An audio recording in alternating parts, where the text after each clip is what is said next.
sad day for Carolina basketball, for the whole program, not just for basketball in general, but he's left a legacy that we all can reminisce about. He loves the game, and it's been a very special part of, I think, the tradition of North Carolina is his passion and his love for the game of basketball. I've been a big fan of his. I was a fan and enjoyed competing against his teams, and a fan of watching his teams now.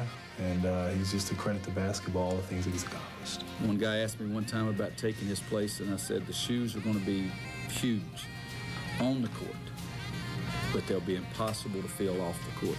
He's brought excellence to all levels, all those locations, and basketball, college basketball, has to be indebted to what Dean has done. I have decided to resign as head basketball coach at the University of North Carolina. Hello, everybody, and welcome to SportsCenter. I'm Larry Beal, along with Robin Roberts. Chris McKendry will join us in a moment on a day that has fans of Carolina blue feeling very blue. But they have some wonderful memories thanks to Dean Smith. We truly don't know where to begin. It's difficult to put into perspective all that Dean Smith has accomplished and all that he has meant to college basketball. After 36 years as North Carolina's basketball coach, Dean Smith, at age 66, decided to call it a career after winning 2 national championships and more games than anyone else in the history of the game. His assistant of 30 years, Bill Guthridge, has been given a multi-year deal to succeed Smith. Mark Schwartz was in Chapel Hill today for the stunning announcement of Smith's retirement. For 36 years, Dean Smith has symbolized basketball excellence in a place where few things are treasured as profoundly. And as the clock ran down on his Carolina career, it was clear the university is losing much more than a basketball coach. I think anybody knows that he's probably the best coach to ever coach basketball, but I'm not sure if most people know that he's a good man. He was there for me when my parents passed away, and he was supportive, and that meant the world to me. He is the consummate teacher. He is a paragon of integrity. I told him as we were coming down the stairs a few minutes ago that I don't think any person has ever done as much for his university in the history of American higher education as Dean Smith has done for Carolina. Coach, we will miss you. Smith always said he would retire right before practice began, not after the strain of a grueling season, but in October, when his body and mind convinced him it was time to go, while a recent get-together with some old friends and former players told him the time was right. Larry Brown, he always fires me up. Watching him out on the court, the enthusiasm, and I said, I used to be like that, and if I can't give this team that enthusiasm, I said I would get out. It's all the little things that wore Dean out. Will you sign this autograph? Will you make this appearance? Will you call here? Will you do this? Will you do that? I think he still loves basketball, but those of you who know Dean Smith well enough, he's not going to do anything halfway. I enjoy basketball. I enjoy coaching basketball. It's the out-of-season things that I haven't been able to handle very well. What was your reaction when you first heard the news that this was going to happen? I cried. I broke down and cried when he told us yesterday, but it was just so different. He came in and it was hard for him to even speak. And all of a sudden, he just broke down. And like I said, once your captain break down, everybody on the ship is going to break down. So it was one of them things where, man, it really hurt, everybody in the locker room. But I don't think it hurt as much as he was hurting. It's probably the worst feeling I've had in a long time, definitely. I think I can rank that. It's like a family member dying.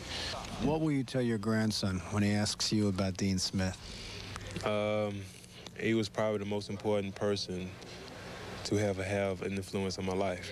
Most people say their mom and dads, and which they really do. But Coach Smith was probably, molded me into the person that I am today. I wish each and every college basketball player could just be coached by him for a week, and just to see what we're feeling and what we felt when he told us what he did, and the joy we have just playing for him.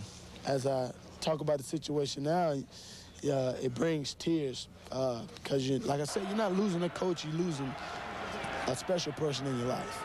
and it's hard to deal with.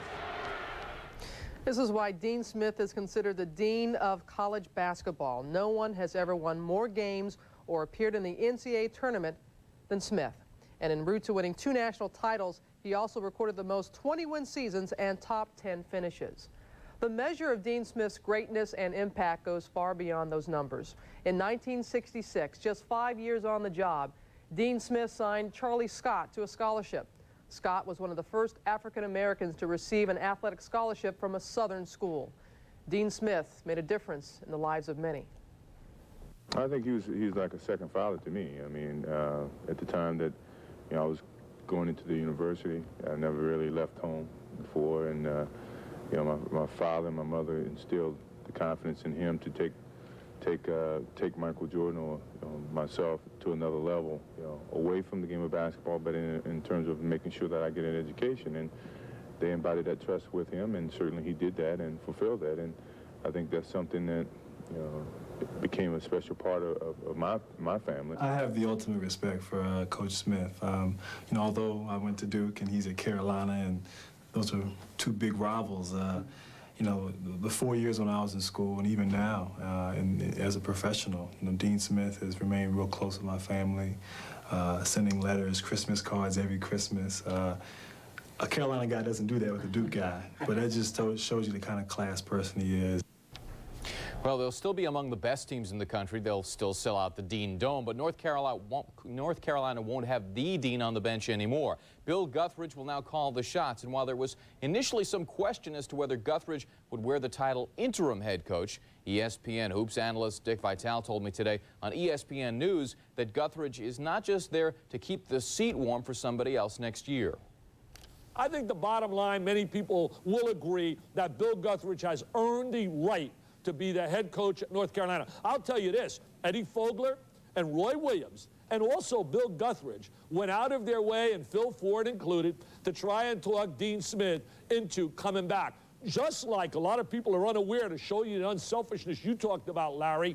Number one, when Dean Smith was approaching Adolph Rupp's record, he wanted to step down. He didn't want the record. That's the shyness that he possesses. And really, he's almost embarrassed at times by his success. But they talked to him and said, wait a minute, that's the wrong reason to give up coaching. If you're going to give up coaching, it's because you just don't have the enthusiasm and the spirit anymore and the love for it. But if you're going to give it up because you're worried about a record, that's wrong, coach. And he decided to come back and ultimately got 879 to become the winningest coach ever to grace a college sideline. I know I'm going to miss him when I walk into that arena and you don't see the guy with style and class like Dean gracing that sideline. There'll be a little empty feeling. He was certainly a Michelangelo, an artist at work. I think Bill Guthridge will have the opportunity to coach as long as he wants on that sideline.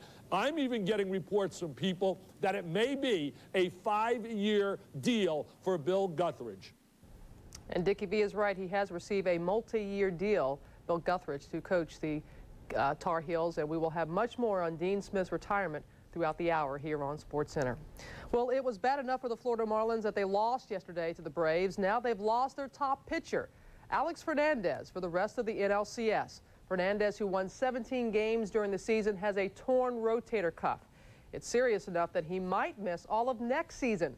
Fernandez lasted only 2 2/3 innings yesterday against the Braves, his shortest start since '95.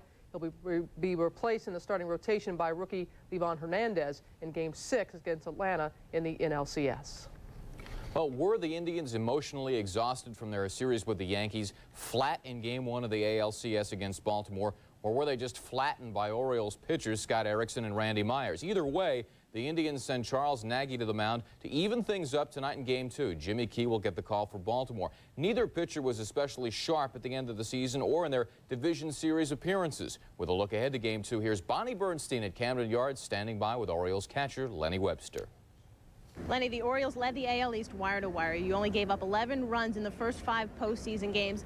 What's the air of confidence like in the clubhouse right now? I think the feeling's very positive in our clubhouse right now. You guys are very excited. We're playing good baseball, and of course our pitching has been great. They've been good all year, and they continue to do well. Last night, starter Scott Erickson, Dave Justice was saying, for as well as he pitched, you called a great game. How much do you actually have to do with things like breaking balls early in the count that maybe the Indians weren't expecting?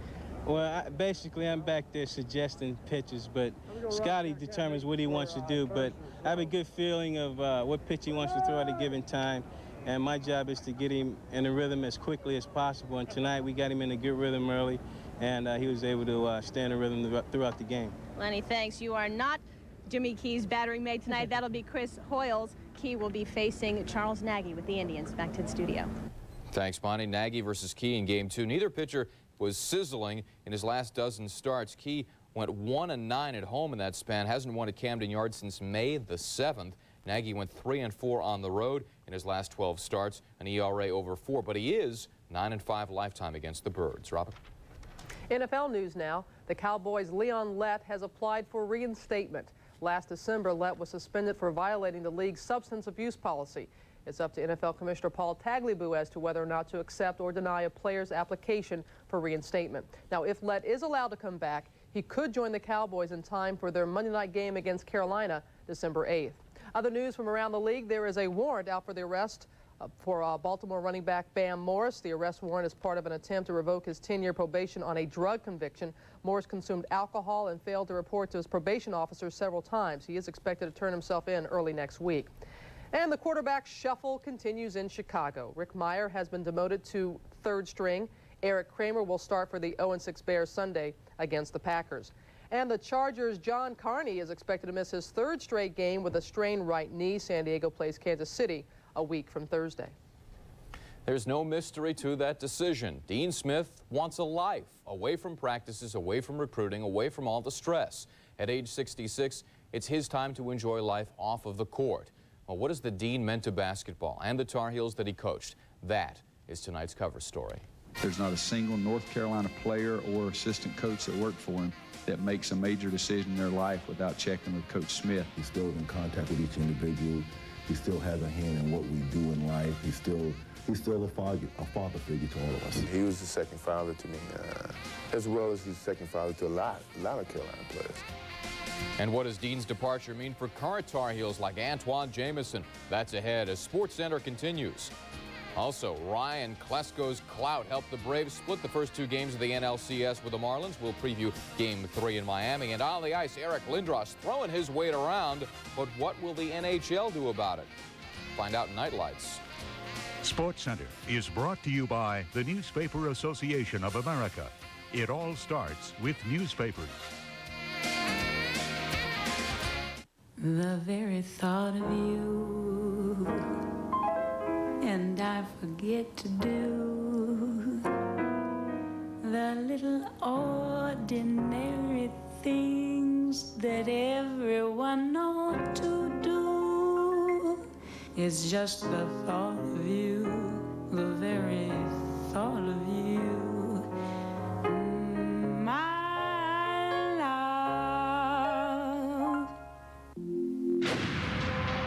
Plans for nuclear weapons are on the internet. Parts can be easily purchased on the black market. Stolen radioactive materials are currently under investigation. Terrorists can make the bomb. The question is, can we stop them?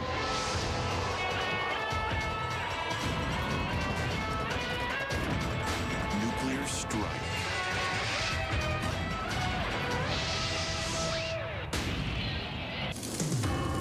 I've been welding since I've been 15 years old. When you weld, you get sunburned quite a bit. Unfortunately, it doesn't tan, it just peels off.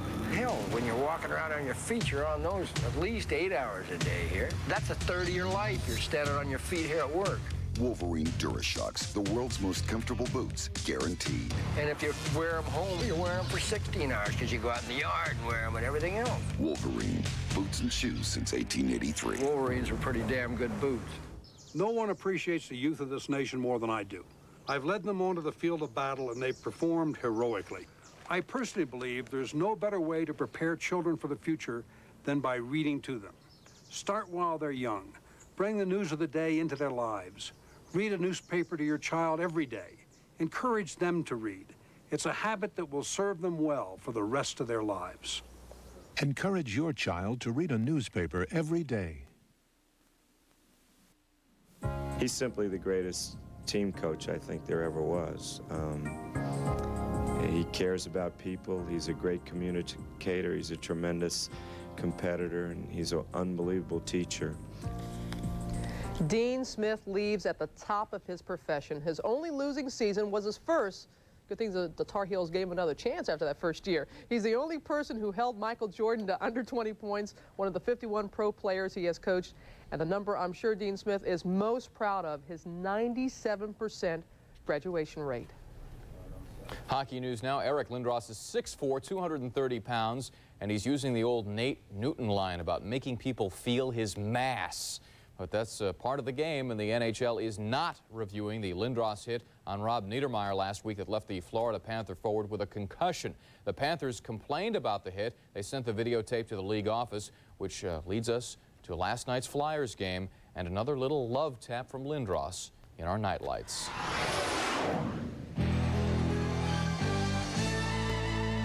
Handing back on to Lindros, got by one. Lindros bent, LeClaire a shot, and then ramming into Brodeur was Lindros. Eric just runs over people by accident.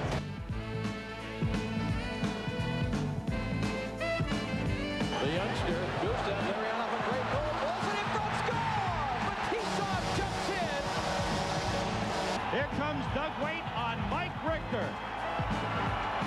Scores! And he shot it. What a shot. And McCabe. Smolinski moves New York to center. Jan Boulis having a very physical period. Almost destroyed himself against the board. Bruins intercept in front. Donato score! Ted Donato wins it. Bruins beat the Coyotes in overtime. Night Lights is brought to you by Ford and your Ford dealer. Have you driven a Ford lately? Boy, SportsCenter continues. More on the Dean Smith announcement. He built a monument at Carolina. Seemed like he'd be there forever. Reaction from Chapel Hill when we come back. Okay, Bongo, wave. Bye-bye. Bye-bye. Come on, he's never gonna get it.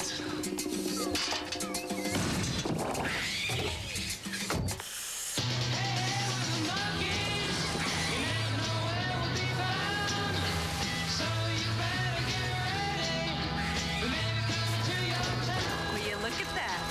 Yeah, finally learned to wave bye-bye. The new redesigned Ford Ranger, the only compact pickup built Ford tough. Go to the net.